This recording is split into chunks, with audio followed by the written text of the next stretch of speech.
En Alsace, vous vous devez de faire une halte à Colmar, cité d'art et de culture. Dans cette ville de 67 000 habitants, le regard reste suspendu aux nombreuses facettes d'un patrimoine exceptionnel, mais il s'évade aussi aisément. En effet, comment ne pas succomber au charme des espaces naturels qui composent l'écrin de la cité ?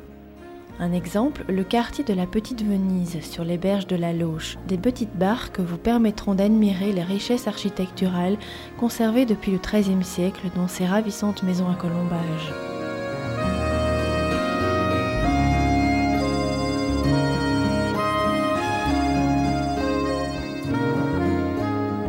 De toutes les régions de France, l'Alsace est réputée pour être l'une des plus gourmandes. L'attention que portent les Alsaciens à leur table est légendaire. Mais ce sont surtout les vins d'Alsace qui insufflent à la cuisine alsacienne vitalité, esprit et bonne humeur.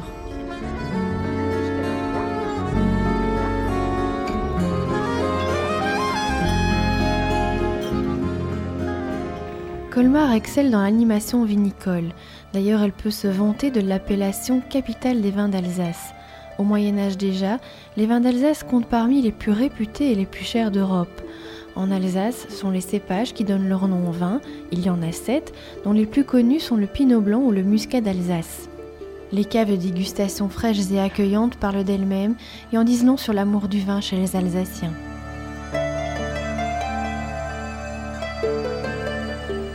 Après une telle dégustation, rien de tel qu'une promenade digestive, flâner dans le centre-ville médiéval de Colmar, découvrir de nombreux édifices de style gothique qui retracent des siècles d'histoire.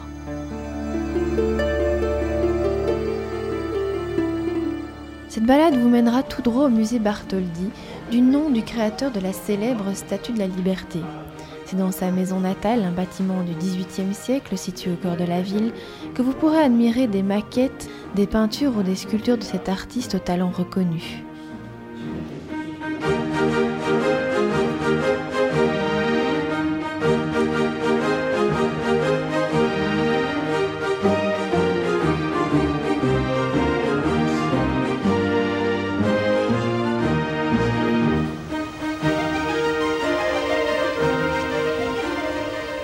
La visite culturelle ne s'arrête pas là. Un peu plus loin, vous apprécierez le musée Unterlinden, situé dans un cadre fabuleux, l'ancien monastère des Dominicains, fondé au XIIIe siècle. Ce musée renferme de véritables trésors, dont le polyptyque d'Isenheim, une peinture de l'artiste allemand Grunewald. On y trouve aussi des œuvres des plus grands maîtres du XXe siècle, tels Picasso, Dubuffet ou Braque. Pas étonnant que ce musée soit l'un des plus visités en France après le Louvre.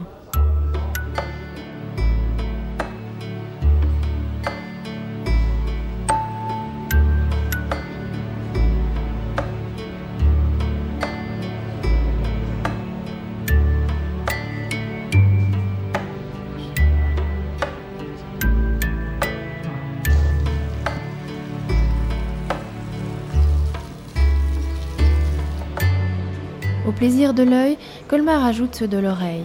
Amateur de musique, vous choisirez la période estivale pour vous rendre à Colmar. Du festival de musique classique à celui de musique de chambre en passant par le jazz, la cité alsacienne accueille chaque année les plus grands noms de la planète.